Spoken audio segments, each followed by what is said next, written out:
Hello and welcome. You tuned to the League Up, your domestic thoroughbred weekly preview podcast, and it's your usual suspects in the chair. Morning, Stephen. Morning, Paul. How's Morning, things? Thaddeus. Morning. All right, Paul? Yeah, very good. Looking forward to the weekend? I am indeed. There should be some good racing at Te Rapa. There will be, and down south. Yeah, true. Down south and in Queensland too. And it's a wee bit of Kiwi action going on. Yeah, exactly. Yeah, a fair few Kiwis in the cards. Yeah, Melody feature Bell. races, Melody Bell and Two Illicit and Tiptronic and whatnot. Yeah, absolutely. Plenty to look out for there. But let's look back first, Steve. What happened last week? Travis Day won it, and a bit of an upset. Pierina, yeah, for very high SP. She was dominant. 5 lengths, she I think was boxed the it, official margin. Crazy. Look, she had the run of the race to suit, but when she got the split at the top of the straight, it was game over. And the likes of Travelling Light and Savion Blanc never really got looking.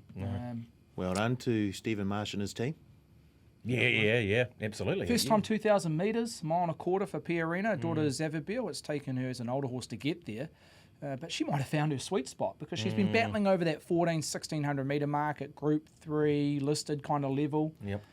But she exploded over 2,000 metres, so it opens the door wide open for next season. I don't know how many starts she'll have heading into the winter, but in terms of getting over 2,000 metres as an older horse, opens up the door in terms of the Hawke's Bay Carnival, 14, 16, 2,000 metres and the like, so they might have a bit of fun with her. She might have been going to the spelling or maybe retirement if she hadn't won on Saturday, being a valuable broodmare, but maybe 12 months might be the best in front of her. Yeah, okay. She bolted in, and she gave nothing else to look in, really, and neither did Babylon Berlin. Impressive again. No, she's a quality sprinter. Probably the second best 3-year-old sprinter we've seen in New Zealand this season, and behind Need I Say More. And she's a very, very valuable filly now, winning the Group 3 Cambridge Breeders, and she climbed in, or punters climbed into her price, $2.20 from memory. I think off the close it was around about $1.70 with us, $1.60 on the totalizer. So they came hard for her. She got that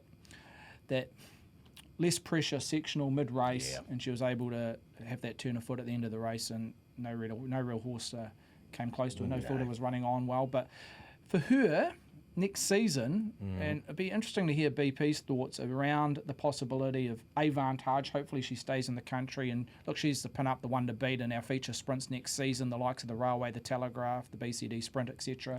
But you look at the horses coming up through the grades, she could be one that really challenges Avantage in Babylon Berlin.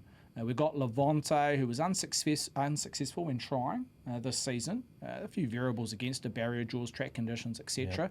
But you chuck on Trivier in the mix, we could be coming up against some really quality sprint races next season. Yeah, let's bring BP in. Morning, Pops. What are your thoughts around Babylon Berlin and perhaps what Steve's talking about there? Yeah, I think if horses are sound and move into that spring preparation ready to go, we could have one heck of a race for the first Group 1 of the new racing season in the Tarzino over 1,400 metres at Hawke's Bay, which happens quite often each and every year, does it not? You know, with those good 3-year-olds from the previous season going into that new season as a 4-year-old. But yeah, Babylon Berlin, what she has on her side is she's a real speed runner out of the barriers, and that tactical early speed can get her out of a tricky barrier draw and put herself on tempo. And she's got a good cruising speed, doesn't she? And look, she was brilliant on the weekend. A couple of horses tried to undo her. There was a couple of runners in the race that were keen to try and unsettle, maybe go forward. Well, look where they finished. They finished right at the back end of the field, and she has been able to burn them off basically. And she wasn't having to be hustled out of the barrier, but she just had that good natural speed out of the box to put herself there. I would say, need I say more in that conversation? What he does have in terms of moving forward from his 3-year-old sprinting preparation to next season is he's very adaptable, and we spoke about that with how he won the Wellington Guineas going into that race, is that he has a wide draw. If they have to snag back, it's not a problem, with how he won on Karaka Million Night. So that's the key for him, isn't it? He's just not an absolute runner where he has to put himself on speed. He's just got a few other tricks in the bag at the moment, but that's something I think that has him on side, maybe over a couple of the others. But boy, what a season already! We're talking about next season. There's some exciting horses to look out for. Yeah, are we ready to talk about Big Mike yet, Pops? Or are we not quite there yet? Oh. Yeah, look, no, we're not. Look, Clearly. look, he ran second. He ran a great race. the key to him is about increasing that tempo in front, isn't it? And very much like the Hawke's Bay Cup, where Hazel got a bang on about really increasing it and breaking their hearts. And that's how he's won his races. If you go over his best wins, the day he won the Pakenham Cup, he basically broke their hearts. And he just continues to increase that tempo. And look, that wasn't the case. And one horse stayed on his flank the whole way in a race where that horse was able to get over the top late. But he's in the right zone, isn't he? He still runs second. He's beaten the rest quite convincingly. So for the old boy, he's in a good spot. He just couldn't quite get that win. Anyway. He doesn't owe you any money though, BP. Look, he doesn't. Let's be completely honest. He paid a hatful when he won the Pakenham Cup, and he paid a nice price when he won the Hawke's Bay Cup a few weeks ago. So yeah, he owes me nothing. It's a good point. He'll keep. What about a maiden of the week, BP, for us before we tuck into the main event? What do you got for us? Yeah, well, let's go to Hawke's Bay in the first race on the program and chat about Extortion winning once again, and this time for keeps. Extortion. Now, this is a good race. So, look, to be honest with you, I was on the Trevor Cruz horse in Corretto, and I was feeling pretty good about here when the horse gained that little advantage on them. And I was thinking, yes, 200 to go, looking good, and then just got really vulnerable quite late. It closed in with these two horses gaining the advantage late in the piece. I don't want to get off Corretto because I still think the horse can pick up that maiden victory because there was a small margin between first and third, but Extortion gained that win and it was nice to be able to see that horse, as I said, get the win for keeps after the job it did at Te Rapa. That race that it won at Te Rapa and then, of course, then lost to Super Donna has been a really good form race. We've seen some horses bounce out of that race that have been beaten, that have been winners in the most recent time. So I think the Extortion win there should hold up, and you'd imagine that race out of Te Rapa will be a gift that keeps on giving too. Yeah, Corretto, we follow that one as well, Steve. I mean, there's been a few of these maidens of the weeks that the place getters have been bobbing up. I think we had one yesterday, didn't we? Yeah, we did Diamond Girl coming out of that I got to do it my way race at RICCARTON a few weeks back. I got to do it my way. Funny enough, is accepted for Te Rapa on the weekend, but Diamond Girl, who ran a slashing third in behind that horse, being a sub-winner yesterday at RICCARTON at maiden level over the 1,400 metres. Just back to Cody Cole, what a fantastic job he's doing. He's a great athlete. Obviously went to the Commonwealth Games back in, 2014. So he's a very hard worker. I think he's got between 40 or 50 odd horses in the stable, and he does a lot of breaking in terms of horses and obviously being a race trainer as well. So he's got a bright future, Cody, no doubt about it. He's got a decent rap, a lot of people talk quite highly around him. Yeah. And he's got a useful type extortion by Casino Prince. Last prep it went over 2,000 metres. That was winning over a shorter trip. So maybe a little bit upside in terms of staying quality around that horse and progressing through the grades, but he does a good job, Cody. Yep, no doubt about it. Yeah, we'll be following that one with some interest. Extortion. Okay, boys, we better tuck in. We've got a few races we want to touch on, obviously. 3 from Te Rapa, and we want to start in race number 6, Steve. The Metro Waste Mile for the open handicappers over 1,600 metres. How's this market shape up? Yeah, look, there's a dominant favourite. It's an early leader around Moroni, a third in the Easter last start for the Baker Forsman team. Opened $2.70 Wednesday afternoon, now been shaved into $2.40, and that includes a $500 bet at 2.7. In front of the stablemate and Crafty Jess 6.5, the Germanica $7, Labaya $8, then double figures around Chasu Bell 11 with Ranger. Stand Tall $13, Cutting Up Rough 16 with Oroki Overlord, and also Very Flash. And then there's a big drift to Magic Shy, slowly going through his preparation at $41. But nice little lead around the favourite from us aboard around Moroni, 270 into 240. Yeah, nice early push here, Pops, and I think a deserving favourite Moroni off of what we've seen in the last couple of starts. I think so. I think he sets up as one of the bets on the program there at Te Rapa. He's a horse that won off a tricky gate 2 starts ago, did Moroni. He's a horse that has always shown that ability. He's won 4 from 13. He's just a nice progressive horse, and they had a shot at the stumps with him last start to the races, and he ran a very good third behind Demonetisation in the Easter. He gets a claim, so he gets down to 55 kilos with Massa aboard. A good draw. There's so many things in his favour. He loves the venues, won twice there from 4 starts. The track should be in that ideal spot for him, sitting in that dead bracket, around that dead 5 to dead 6, somewhere around there. So you end up ticking the right boxes about him, and you can understand why the move has been there for him, 270 to 240. So I've got him quite clearly on top. I thought the dangers were maybe Crafty Jess, because Crafty Jess is a horse that gets better once she has runs on the board. She's had a couple of runs in, and she operates well at this venue. She's a big danger. Look, the Baker Forsman team also have Lubea, who's in the market. And we know with Lubea, this is a horse that just once the preparation gets going again, is a horse that will be better. We saw pushing Mohaka, for instance, in a Fielding Cup when running into second position in that race last spring. She's had a run under the belt, and she's got a really solid barrier draw. So Baker Forsman, I think they hold the key to this race. Yeah, there's no doubt they hold the key, Paul. 3 of the top 4 they train, and we haven't seen any money for Crafty Jess or Lubea as you'd be watching that market closely, wouldn't you? Yeah, certainly. I agree with BP. I think Moroni clear on top there, and with no rain on the horizon, it looks like we'll get a track to suit as well. Yeah. I don't mind the look of Germanicus at around D-Day. I'm calling it D-Day. Wasn't D-Day last week? Well, the way they backed it, thinking it was D-Day, but I'm thinking D-Day. Just got too far back. Yeah. But what? Ran the fastest last 200 sectional, I think. And problem is barrier 10. It's going to similar map around the source and back third. If they can get it across, if Danielle can get across without spending too much, then I do like the price. Yeah. I think could be the main danger. Those stable mates there, you're thinking Germanicus might be the one. I think so. Yeah, well, it was 21s into about 12s last time, Pops Germanicus, and was well backed. I mean, it's been a little bit of time between drinks for Germanicus, but the money was there last time. I expect to see a little bit again. Yeah, it was. It was there last week, wasn't it? And it was such a strong push to say that, look, maybe he is in the right zone. That was just giving me some, maybe there's confidence for out of Matamata, there's confidence out of the stable to suggest that he is in a better space. So, look, we all know that he's better this way around. He's better left-handed.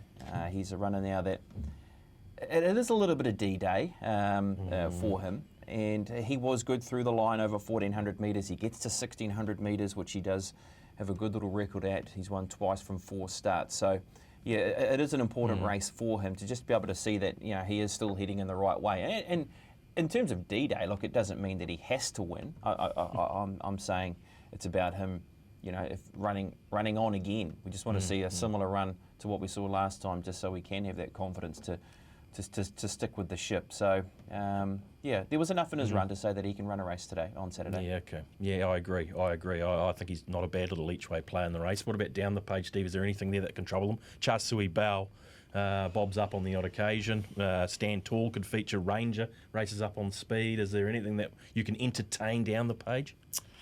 Geez, not really. I just keep coming back to his fave. Thaddeus, to be honest. It really does shape as a nice race for Moroni. And you go back 2 starts back. We talk about the Easter third, but 2 starts back, a better horse called Spring Delight, who ran 4th in the Travis last Saturday. So it's got some deep form right throughout this early stage of this preparation. It's only had the 3 starts in, so you'd think natural improvement as well can be there around Moroni, and dangerous with that claim 55 in a race. It just lacks a little bit of depth for me.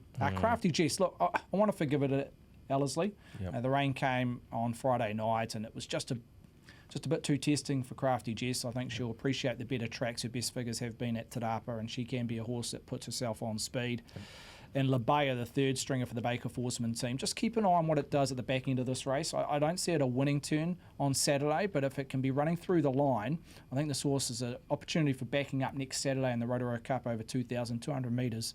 So just keep an eye on what Lubea does, maybe not for Saturday, but for 7 days' time. Okay, Crafty just loves the place. Loves Te Rapa. Loves the joint. Loves Te Rapa. What is it? Let's have a look at its stats. 19 starts, 4 wins and 4 placings. And all its best figures have been on this course at around about 1,600 metres. Okay, give us a top 4 pops in race number 6. Moroni on top, clearly for you.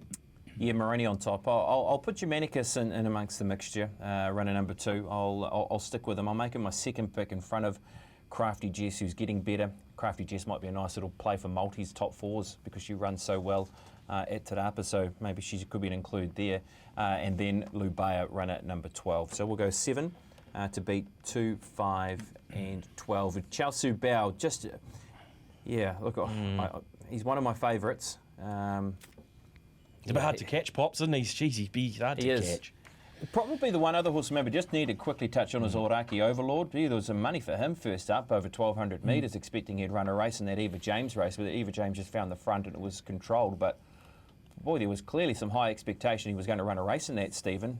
He was backed off, I think he was he the outsider of the field maybe, or second outsider in a small field, and he ended up really gaining the momentum in the market to start a dominant second favourite. So can he show something second up over the 1,600 metres with the 3 kilos coming off with Callum Jones? Maybe another one to throw into the back end of first fours. Iraqi, Steve? Oh, he's got a fantastic record second up. He's won 3 times in that profile where he sits himself on Saturday. He's a horse that will go forward, put himself in the first 2 or 3. Maybe the improving track's a slight negative. He has performed okay on dead and good, but just as an older horse, I think he wants it on that worst side of dead/early slow condition. And yeah, there's got a few horses here that are going to continue to drift in the market purely on the track conditions. I see it's a dead 5 at the moment, with the chance of improving come race day with little rain, and that's the likes of Very Flash. Also, My Gift, those horses will continue to drift towards that middle end market. Okay, Paul, what you're Moroni? Yeah, not too far different from BP. Moroni on top, Germanicus in there. I've left Crafty Jess out. I do like Lubaya. And I'm throwing Cutting Up Rough. Yeah, one of your old favourites. But the Stephen Ralph stable, it's going all right at the moment, to be fair. No. You could do worse than follow his runners around this weekend. Absolutely. You're anywhere at the moment. You're dead right. Now, what price Cutting It Rough, Ball? Do you have it there? $16. Yeah, okay. In the mix. Righto, boys. Race number 7. And just with Germanicus, please. Late engagement. Danielle Johnson is riding that horse now. She wasn't put on. There was no jockey engaged when we were pricing this market, so that's a key variable on the horse. He's not losing much there. No, Kiki a change there. Yeah, exactly. It's like Carr on, Johnson on. Yeah, okay. Now, race number 7, gents. We'll move it along to the Waikato Equine Veterinary Centre Stakes for the 2-year-olds over the 1,200, Steve. And there's some form in this race, some form. You're headed by Turn the Ace on the quick back up at $3.30 in front of Rangitoa. Now, look, Rangitoa was $3.50 each of 2 with Turn the Ace, but Turn the Ace has been a well-backed commodity just in the last few hours come Thursday morning to get it into that 1-1 and betting. Navera in that third line at $4. Baldara and also Miskini Less at $8 each of 2. Messini Less. Oh, yeah, you're the wine, but is it wine? Yeah, not surprising that she's out of Pinot Less. Messini, one of the best Pinot producing regions in Burgundy. That's why you're here. There we go. Yep, makes sense. Yep. And Divine Sava, who was very eye-catching 7 days ago, in behind Turn the Ace at a $9.50 price. So, look, best lead I can give is, again, around a Baker Forsman runner. Turn the Ace, 1 start, 1 win by Turn Me Loose. Yeah, okay, Pops, we lost Synchronise out of the race, which is a touch of a shame. It was the opening favourite in this market. But Turn the Ace, very good last time out at Te Rapa for the son of Turn Me Loose. And Rangitoa going very well as well, 2 from 2. So, bit of form in this. Yeah, this sets up to be a great race. This is good to see Turn the Ace on the back up. I was really impressed with how that horse won last week. And there's no doubting, I think that will be a good race. Nearly made that our maiden of the week, that particular runner, because of how good the race was with Divine Sava, who was coming from a long way back, who was terrific from back in the field. And that's on the back up heading into this race. Rangitoa, we've seen what the horse has been able to do by winning out of New Plymouth and getting the job done at its next start to the races. Yes, he was a small margin, but he still got the job done at the small quote. Nevere, like a high-priced colt who was able to gain that victory out of Wanganui last time to the races. Of course, prior to that, he was beaten behind Bonnie Lass. So Bonnie Lass then went on to be twice Group 1 placed in the 2 Group 1s for the 2-year-olds. There's so much form through this race. Baldara has got form. And then Messini Lass was in that synchronised race and was one of the horses that was eye-catching, went round at 50-1 from an outside gate, jumps to the front over 1,100 metres from barrier 9 and holds them off, and holds off Doubtful Sound, who was a very easy winner yesterday at Ruakaka. I'm sort of thinking that she could be a little play in the race, Messini Lass, with a low draw. Again, she can find that forward position. Could she be a little play at the $8? I do like the favourites for sure, but is there a chance to maybe step away and have something each way on a Messini Lass or an Aglianico or those type of runners? There's some good depth to this race. Hard to swallow 8s when you had 50s last time, Pops. Yeah, I just look. I didn't get any of the 50s for. Let's be up front here, but yeah, you're right. If you were on, it is true. But you've also got some to spend, though, haven't you? You've got a bit in your back pocket. Yeah. Paul, are you impressed with Turn the Aces win last time? Or how'd you rate it? Oh no, I really am. Yeah. Yeah. You wouldn't make a runner in this your bet of the week, would you? Just. Well, I think you'd be sort of slightly mad. It'd be it'd be too tough. I mean, I do like the look of Turn the Ace. Interestingly, I see Craig Grills has jumped off and jumped on Musini Lass. I don't know if he was already committed to. I'd say so. Right? I'd say so. I think this is Plan B in terms of Turn the Ace. They've thought about this race on the back of how it won on Saturday. I don't think it was in Plan A for the Baker Forsman team. So maybe Craig was already committed to number 6, right? v number 3. Okay. Anyway, yeah, I can understand why the money has come for Turn the Ace. But yeah, the run by Musini Lass was just eye-catching. Just look, she's in my numbers. Yeah, she's definitely in my numbers. And Rangitoa just has that fighting spirit. I know both races have only just. It looks the type that will do just enough to win. Yeah, just finds it more of a challenge. You know, someone will come up and eyeball and go, no, you're not going by. Yeah. So no, it's a fascinating market. Yeah, it is. It's plenty of speed here, Steve. I'm just looking through the thing. It's always hard to map 2-year-olds because you're working with very small little data. With the Rangitoa, it's got some very short SPs, so that's a profile that will keep its price fairly short. I think back and trip will also suit Rangitoa, but also, look, you go back on its last run, we talk about form references. It did beat a horse called Avanca who came out and won at Hastings, the juvenile race last Saturday. So again, you can work some strong form out of Rangitoa's wins. With Turn the Ace, I just loved its acceleration at the top of the straight. It put itself on speed, but it ran about 2.5 lengths from the top of the straight to about the 300-metre mark in a couple of strides. And it was game over by then. So that's a really key asset to have for a horse that sits on speed, to have that turn of foot when you come to the business end of the race. Basically, in terms of racing pattern, very similar traits to the old man, Turn Me Loose. Yeah. He always put himself on speed, but then had that kick at the top of the straight and was very hard to run down. So, look, I said again that I think this is Plan B in terms of the quick backup around this horse, Turn the Ace. But why not? It's back on a better track, which it hit last Saturday. It's at Te Rapa, so the travel is not a huge amount for the horse, and it's black type. I'd say win, lose or draw, this horse will be going out. I don't think it's a rain-affected going horse, so might as well have a crack while the track's presenting in okay fashion. Yeah, okay. Well, I'm sort of quite getting a bit excited about these Turn Me Loose's pops. I reckon, if they've Turn the Ace anything to go by, he had a bit of fighting spirit, the old man, didn't he? Didn't he? I mean, he was a horse and a half, wasn't he, Turn Me Loose? With what he was able to do on both sides of the Tasman. That's the proven factor about him, is he was not just a Group 1 winner here in New Zealand, but he proved in his best wins out of Melbourne, did Turn Me Loose. I remember the phrase that one of the presenters used, he's like a big Mack truck, and he is. He's a horse that was able to just put himself there, and he just kept on rolling, and he kept on giving, like the day he did when he was able to win at Flemington. So I like Turn the Ace. I like him as a horse. I just feel as though he's a runner that was very good through the trials. He showed his trial form on race day. He's got just that natural ability, natural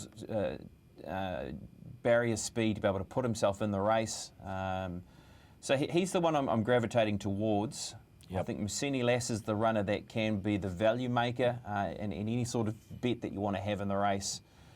Because the horse is drawn low and beat a nice horse and beat a good field. I think that not just Doubtful Sound, but it was a very good field that she was able to beat on that occasion. Rangitoa, for all the reasons I've spoken about. On the backup, Divine Sava. Now, this is a runner that is trained by Stephen Marsh. He has a terrific record in this race, to Stephen Marsh. You go over what he's won with horses in this race. 2015, he won it with No More Tears. 2016, he won it with Hugo Foscolo. 2017, he won it with Ard Rossin, and then 2018, he won the race with Santa Catarina, did Stephen Marsh. So it's a race he loves to try and set up horses with, and he's won it with some pretty tidy horses at the same time. It was a good run, looking back. Divine Sava, Steve, getting home strongly. You can't ignore the sectionals. It's a very good run visually as well. Really caught the eye on the commentator and everybody watching the race live last weekend. Smaller field will suit Divine Sava. Obviously, it was no surprise it ran home the fastest 6:42 closing splits, and in terms of lengths, it ran 4.8 lengths faster than Turn the Ace, the eventual winner in the last 600 metres. But yeah, I just want to see that horse go back to back in performances. It was a very flashing run from the eye and whatnot. But again, it's going to be back in the last third. Yeah. We'll have to finish over the majority of the horses, the likes of Rangitoa and Turn the Ace, who are going to be 1-2 in betting. Top four, Paul, for you. You with Pops with Turn the Ace. You've got it Turn on the top. Ace on top. Musini Lass, Rangitoa, and Divine Sava. I've left Jamie Richards out. Oh, yeah, very clever. That works well, doesn't it? Exactly. Do we know what happened with Synchronised BP? Have you heard the reasons for the horse being withdrawn? So they had a jockey on and all that jazz on Wednesday afternoon, but really disappointing because... I haven't heard anything actually, Stephen. And this has obviously happened as we were about to record Thursday. So no, I haven't had the opportunity to find out. So yeah, it's disappointing because I've really got the feeling, and I know that you do as well, Stephen, that she's a horse that has just got 3-year-old written all over her, doesn't she, with how she won that race at Matamata and the scope that she has. I mean, you even made a mention she's a bit of a Madalena about her. So. Yeah, unfortunately we won't see her on the weekend, but yeah, the full reasons, not 100% sure. Okay, Pops and Paul, same numbers, so it's straight first fours for me in the 2-year-old race. Turn the Ace, Musini Lass, Rangitoa, and Divine Sava. Get his units, rightio. That's easy.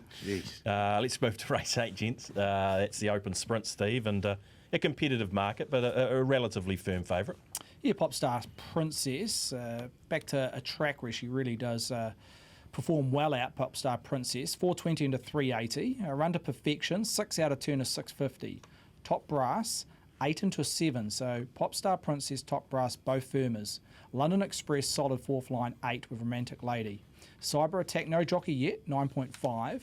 Josui Tiger at 12. Mr. Universe, 13. Shoshone, 14. New York Jazz, 17. Pims and Pearls first up for the Murdoch team at 19. Best of the rest, Speedy Meaty at $31. So early leads, number 1, Popstar Princess, the current fave, and the third fave, number 12, and Top Brass. Yeah, okay, Pops. She's often a runner, Popstar Princess, that is running for us, but see, there's some good early money on her. Eilish McCall gets 3 off, down to 59.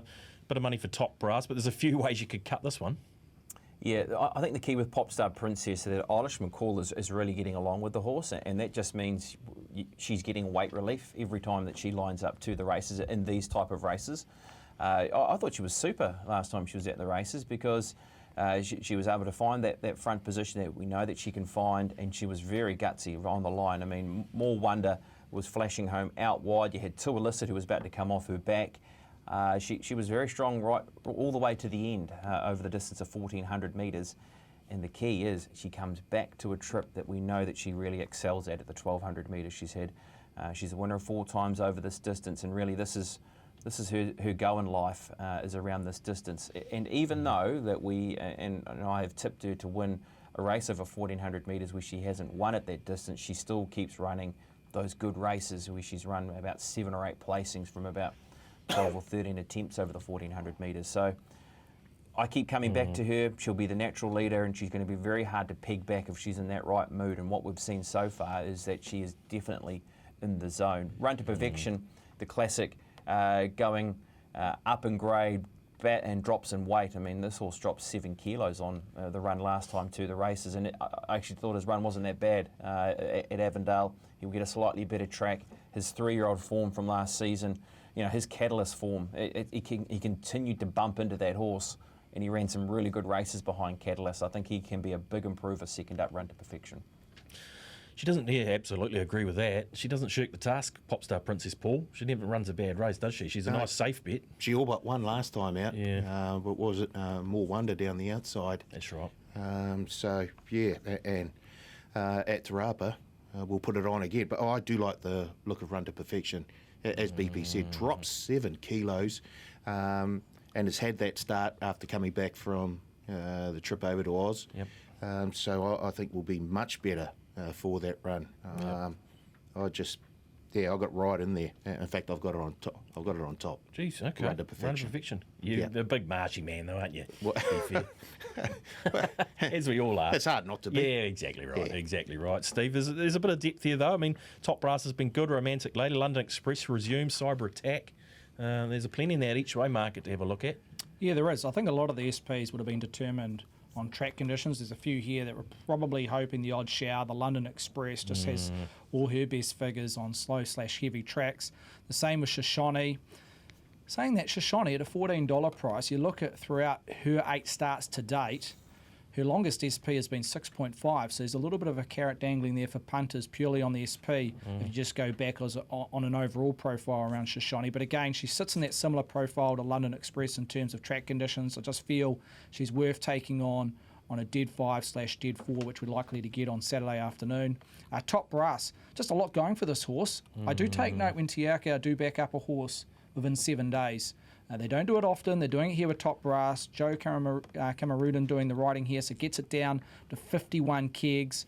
A horse that's not too complicated to ride. You just put it in the first 4 or 5, just sit off the tempo, set up by Popstar Princess, etc. So I think that's a big show, and resulting in a firmer in the first 12 or so hours of trading, 8 into 7. And Run to Perfection. Yeah, all the boys have spoken about the keys around this horse. Second up, it presented, I think, 93 days fresh when it went to Avondale.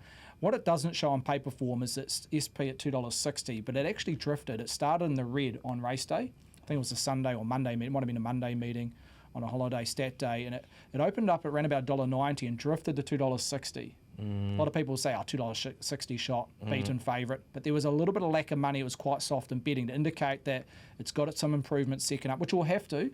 But again, it's got some key variables for it, as BP's mentioned, the better track, the down in weight, and it's got that Catalyst 3-year-old form. If it ran up to that, it'd be almost winning this, 8, 9, 10 times out of a dozen. Yeah. So big show. Yeah, okay. Run to Perfection, right. And summarise it for us, Pops, the 8th. Which way you sort of, where have you landed? Popstar Princess, I'll run with her in front of Run to Perfection. They're the two that I was keen to gravitate towards.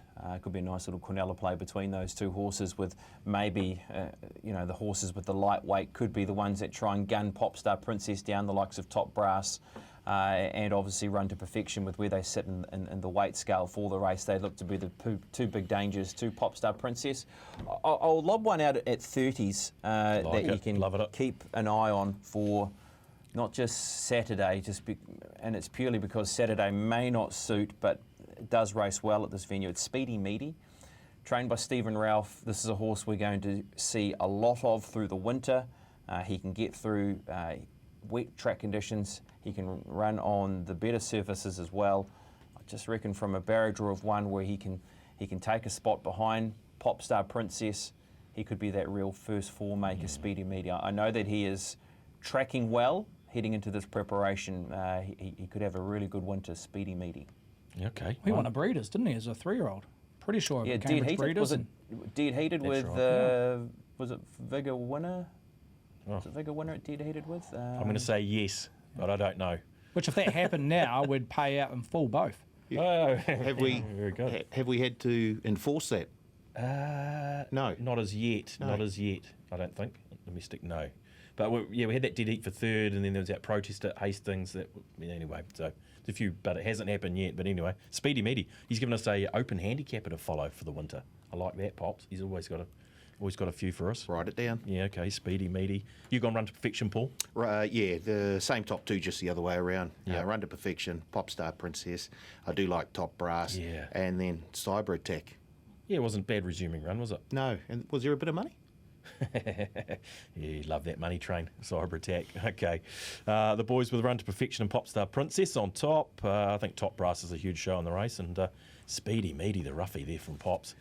Let's go down to RICCARTON, guys, because there's some nice racing down there tomorrow, or Saturday afternoon, I should say, and it starts on the 6th of the day, the 2-year-olds, and got a favourite here that they made $1 on last time, Steve, when it went to the races. He was a genuine market mover, I think, around about 7, 8 to 1, and closed almost half that quote. It ran about a $4 price. Art de Triomphe, $3.20, well back. Punters prepared to take the 3.2 on offer. In front of Mozzarella at $3.60.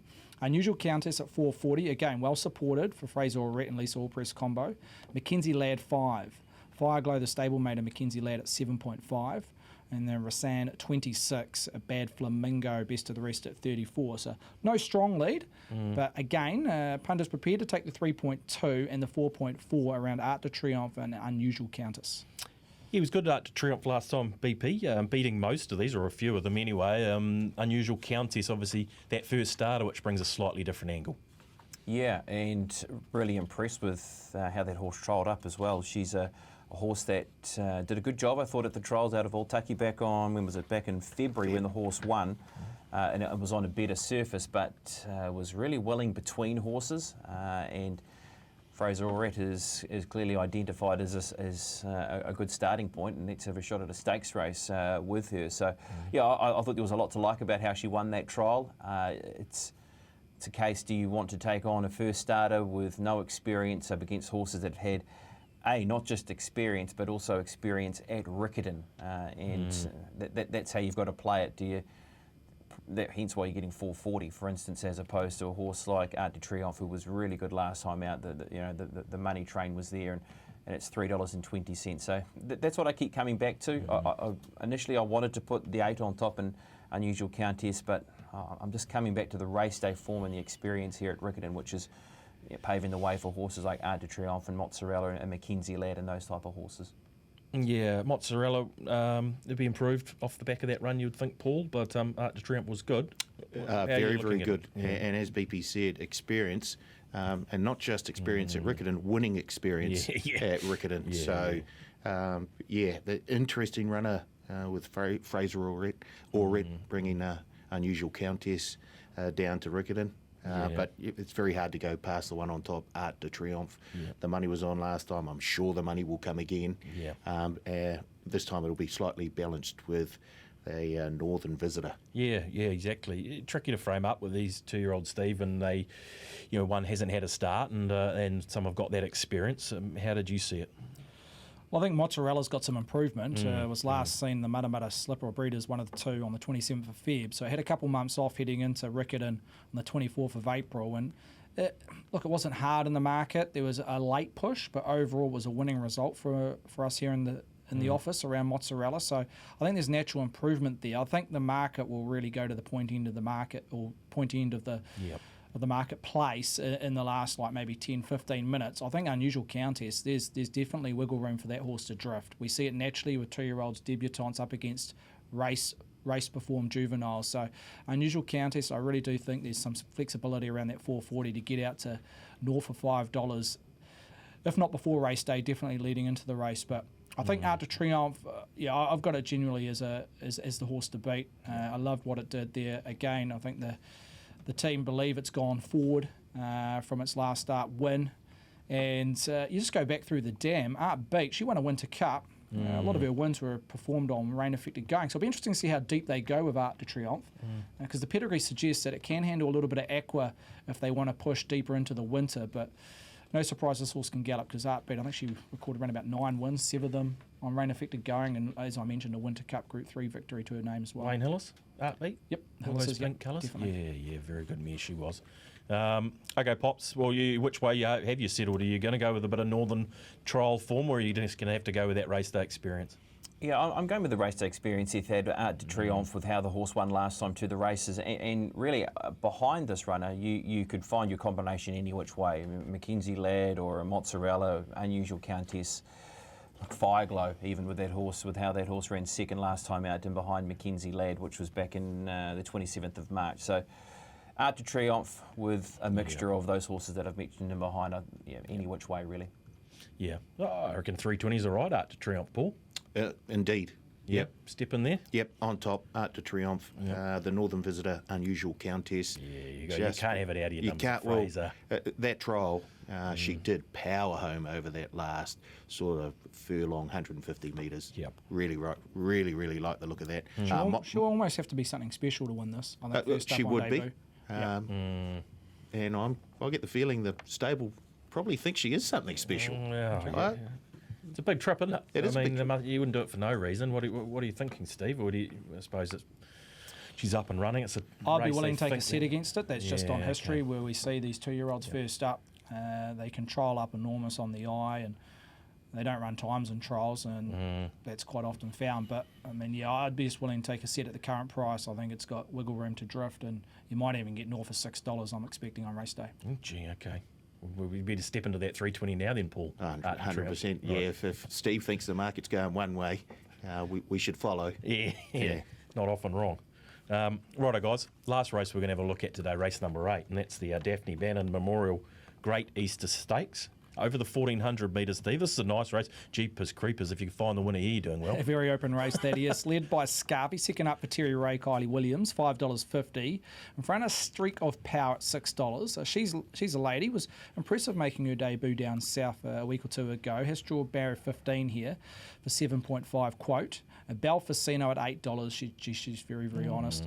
Kaimar War did the job on a better track last start at 9.5. Double figures around Carson River at 10 with Rock Sensation, the stablemate, also at a $10 price. Kalani at 15. Enzo's Lad at 16 with He's Got Power, and also Severine. And Pull Your Socks Up also for Go Racing at a $17 price. So, look, no clear lead. Betting just stifled a touch, maybe just the competitive edge about it. But Scarfy heads the market at 5.5. Jeepers Pops, we're going to need your expertise here in the Great Easter race number 8, please. Well, where do we start? That's the first thing, isn't it? This is such an open race. Scarfy was very good last time to the races when running that second first up, and that was obviously behind Kimar War, who's right in amongst the market with a good draw. Both those horses have drawn well, and the early indications this track is going to be in that dead bracket also. So that's another key pointer to make around this, because there are some horses in this race that would be looking for a few raindrops as we start pushing into May. So that's a pointer we need to make a mention around this, because those two horses were, when last presented, on the dead for at Riccarton over the 1,200 metres, pushing up to 1,400 metres. Look, Scarfy's a horse that'll appreciate that little movement up, and I think will be better for that first up defeat. Kimar War's been up and running and has been running some very good, honest races. Rock Sensation's better than what we saw last time to the races. Belfacino has been in unbelievable form this campaign with what we've seen from Belfacino. Just a consistent racehorse that just delivers every time, no matter what the conditions of the race. We thought last time to the races that maybe she wasn't going to be that well off, and she was still able to run a terrific race. And then the time before that, she was a good winner when she was well placed. So, really, if you like one, I don't think you can be put off by anyone to telling you that it's not a chance, because it really is that type of race. It's so deep. Yeah, 100%.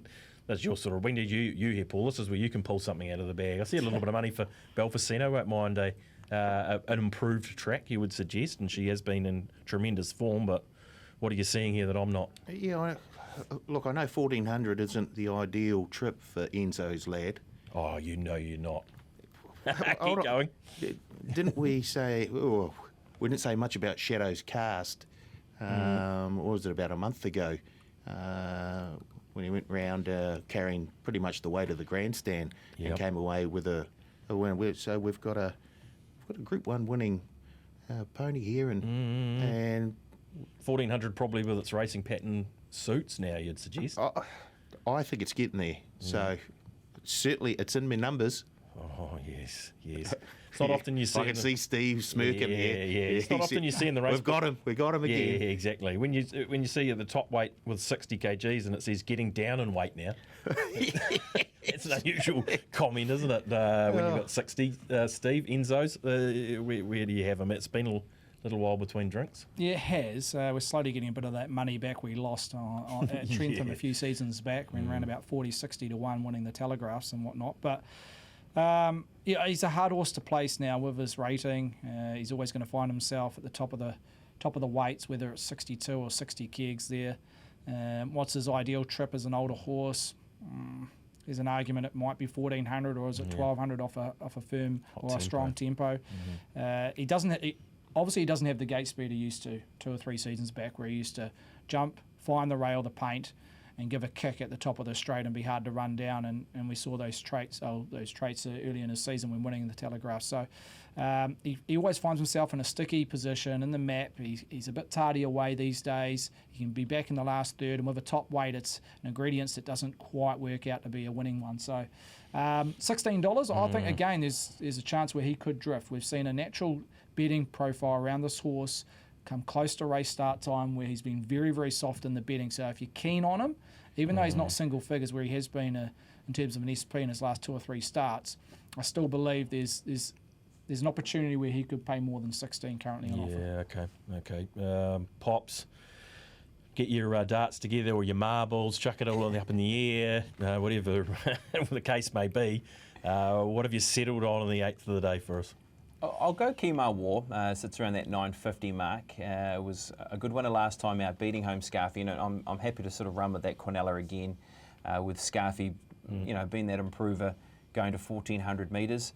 I don't mind Rock Sensation coming back from the mile to 1400 metres, and did beat Kemar War when doing so 2 starts ago. So if I'm liking Kemar War, I'm sort of thinking, well, I'm going to have Rock Sensation in amongst the mix with this drop back to the 1400 metres. So I like him as a chance, again, from a good barrier draw. And then away from those 3 runners, Streak of Power, when you consider the Flying Stakes run, that was gathered in by some very good horses in that race, when Shadows Cast a Group 1 winner, Deerfield, who's been Group 1 place this season, Motivation, and yet also had P Arena and More Wonder in that race. And they've run 4th and 5th, and we know what those horses have done with P Arena winning the Travis Stakes just gone. So Streak of Power's form is very good, was on a winning streak, and then ran into a 6th position in the Flying Stakes, but beaten by some very nice horses. Yeah, okay. No, nice. I like the case you made for Streak of Power. Kemar War on top for BP, Paul. I'll go with another last start winner. She's a Lady on top. Oh, yeah. Why not? I did like that run last time. I think you can continue on. A Streak of Power in behind, Enzo's Lad, and another Pitman runner, Carson River. Okay, so we're going to need to box about 12 to get the first half the 4. field. Yeah. Okay. Yeah, I hope you were listening, viewers, because they've chucked out about 10 there for us to tuck into the 8. Tricky race. Pops with Kemar War. Paul with She's a Lady. So they're both towards the relative pointy end of what's a pretty dull market in terms of favouritism. We've got about 5 or so minutes, boys. I wouldn't mind having a look at the Hollandale, Steve, if we can. Obviously, Melody Bell stepping towards her swan song. She's right in this market, but I think it's Avelius that heads it up. Yeah, Villiers 550, Thaddeus. Melody Bell there, you see in the 3rd line, 7 out to 7.5. Good to see Opie able to ride the champ. 50 stars there in the 4th line at $8 off a short of a SP of 7 point, or short of quote of 7.5 earlier in the week.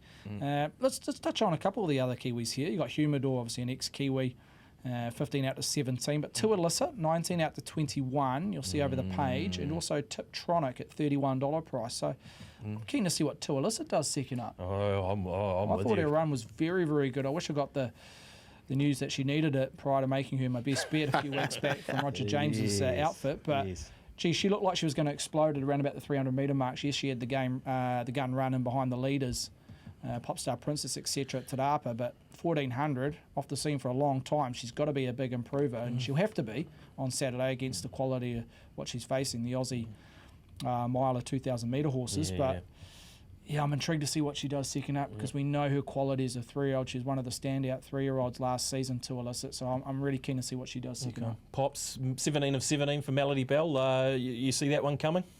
Yeah, what a shame. As we wind down an unbelievable career of Melody Bell, second to last start. But as we've heard from Jamie Richards, this is a race that's going to set up nicely to have her at her absolute peak, fingers crossed, for the Doomben Cup. So this is not her grand final, and if she is beaten, let's hope she's just running on and doing the job to say that she is ready to really go out with an absolute bang.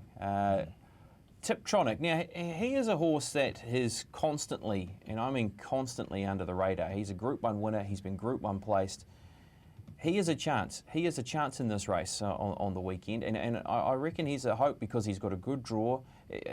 Track conditions, I need to follow up on how we're looking for track conditions over there. Do we know, team, what we're likely to be facing over there on the weekend?